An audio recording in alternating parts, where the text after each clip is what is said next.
আকাশবাণী কলকাতা। স্থানীয় সংবাদ পড়ছি প্রিয়া বিশ্বকর্মা। প্রথমে বিশেষ বিশেষ খবর। দেশে মোট কত ভুয়ো ভোটার কার্ড আছে সেই তথ্য চেয়ে তৃণমূল কংগ্রেস নির্বাচন কমিশনের দ্বারস্থ হতে চলেছে। রাজ্য বিধানসভার বাজেট অধিবেশনের দ্বিতীয় পর্ব আগামীকাল শুরু হচ্ছে। যাদবপুর কাণ্ডের প্রতিবাদে বিজেপি আজ দক্ষিণ কলকাতায় মিছিল বের করে। যাদবপুর বিশ্ববিদ্যালয় কর্তৃপক্ষ আগামীকাল অধ্যাপক ও ছাত্রছাত্রীদের বৈঠক ডেকেছে বলে জানা গেছে। বিধানচন্দ্র কৃষি বিশ্ববিদ্যালয়ের বিজ্ঞানীরা উচ্চ ফলনশীল মুসুর ডালের এক নতুন প্রজাতির উদ্ভাবন করেছেন। উত্তরবঙ্গে 15টি নতুন প্রজাতির ধান পরীক্ষামূলকভাবে তৈরি হচ্ছে।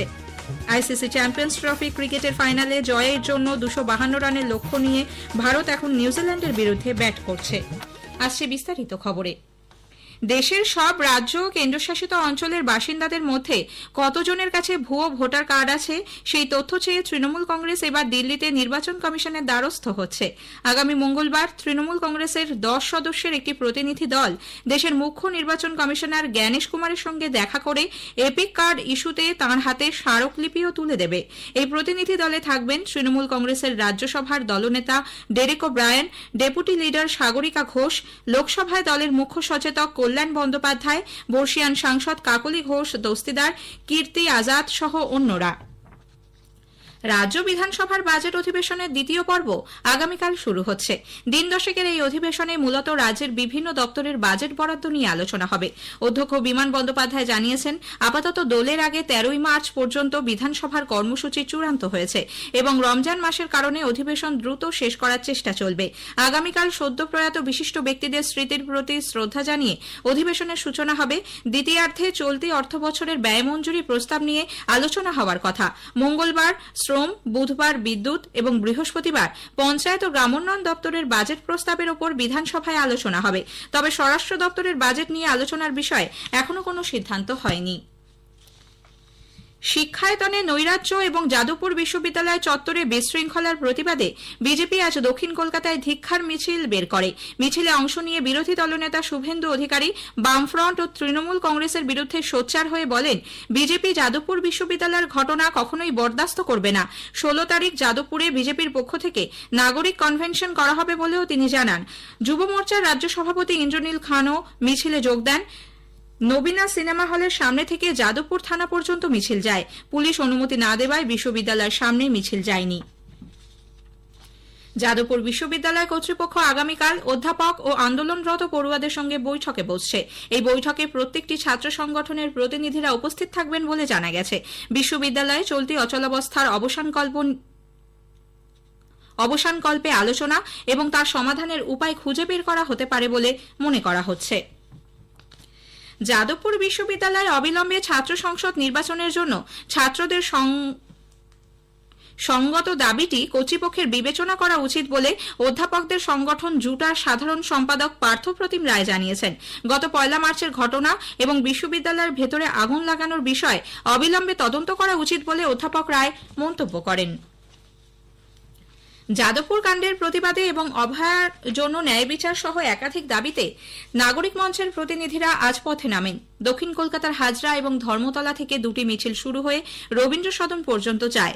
আরজিকর হাসপাতালে কর্তব্যরত তরুণী চিকিৎসকের ধর্ষণ ও খুনের ঘটনার 7 মাস পূর্ণ হলেও এখনও বিচার না মেলার প্রতিবাদে মিছিলে পা মেলান Abhaya Mancha, joint platform of doctors ও ওয়েস্ট বেঙ্গল জুনিয়র ডক্টরসের প্রতিনিধি সহ সমাজের বিভিন্ন স্তরের মানুষ।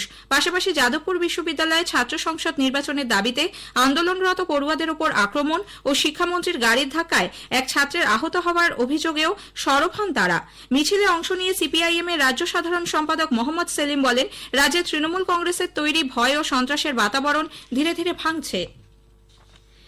বেলঘরিয়ার উত্তর বাসুদেবপুরে গুলিবিদ্ধ গুরুতর আহত বিকাশ সিংকে আজ আরজিকর হাসপাতালে ভর্তি করা হয়েছে। গুলিবিদ্ধ অন্যজন সন্তু দাস সাগর দত্ত হাসপাতালে চিকিৎসাধীন।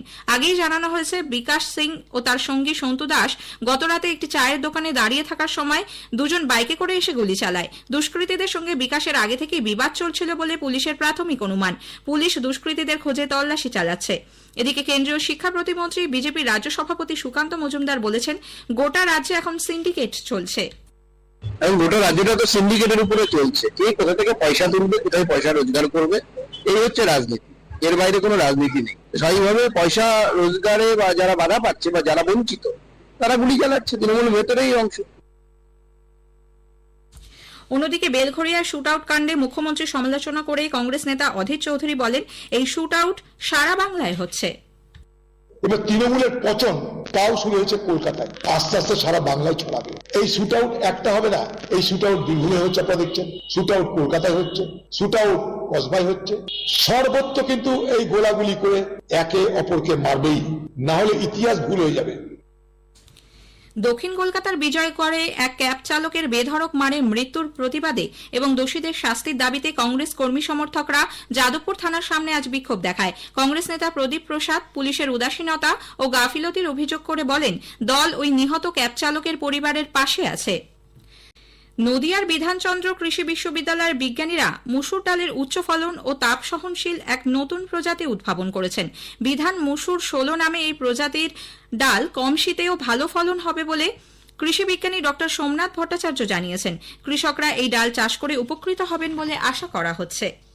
উত্তরবঙ্গে পরীক্ষামূলকভাবে তৈরি হচ্ছে প্রায় 15টি নতুন প্রজাতির ধান। এক্ষেত্রে সাফল্য এলে তা উত্তরবঙ্গের জলবায়ুর নিরিখে ধান চাষে গেম চেঞ্জারের ভূমিকা পালন করবে বলে কৃষি বিজ্ঞানীদের আশা। পাশাপাশি এর ফলে দেশের কৃষি অর্থনীতি ক্ষেত্রে নতুন দিশা তৈরি হবে।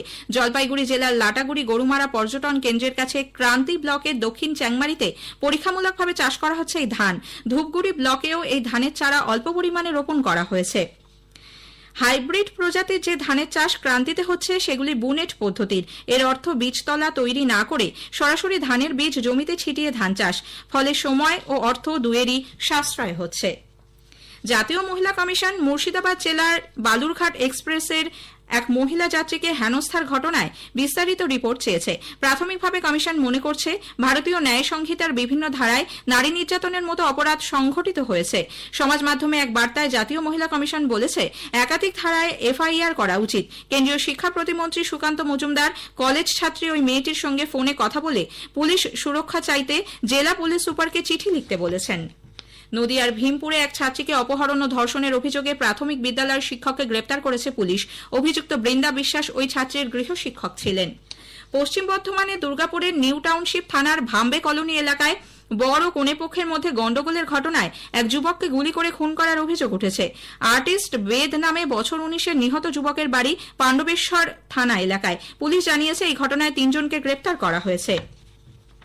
মুর্শিদাবাদ মেডিকেল কলেজে আজ সকাল থেকে নিখোঁজ এক রোগীর ঝুলন্ত মৃতদেহ শৌচালয় থেকে উদ্ধারের ঘটনায় চাঞ্চল্য ছড়ায়।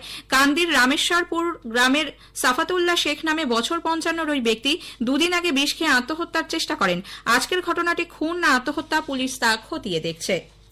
পুরুলিয়ার 5টি থানার পুলিশ গতকাল অভিযান চালিয়ে বেআইনি মদ বিক্রির অভিযোগে 5 জনকে গ্রেপ্তার করেছে। বাজেয়াপ্ত করা হয়েছে 69 বোতল দেশি মদ।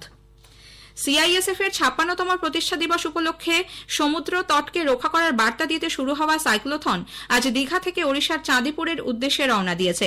দক্ষিণ 24 পরগনার বকখালি থেকে গত 7ই মার্চ এই সাইক্লোথন শুরু হয়ে গতকাল দ্বিতীয় দিনে তা পূর্ব মেদিনীপুরের হলদিয়া থেকে দীঘার উদ্দেশ্যে রওনা দেয়। আইসিসি চ্যাম্পিয়ন্স ট্রফি ক্রিকেটের ফাইনালে টসে জিতে নিউজিল্যান্ড আজ প্রথমে ব্যাট করে নির্ধারিত 50 ওভারে 7 উইকেটে 251 রান করে। 252 রানের লক্ষ্য নিয়ে ব্যাট করতে নেমে ভারত শেষ খবর পাওয়া পর্যন্ত 21 ওভার 5 বলে 2 উইকেট হারিয়ে 115 রান করেছে। হাওড়ার ডুমুরজলা অ্যাস্ট্রোটার্ফ মাঠে আজ কলকাতা প্রিমিয়ার হকি লিগে মোহনবাগান ও ইস্টবেঙ্গলের মধ্যে খেলাটি 2-2 গোলে শেষ হয়েছে।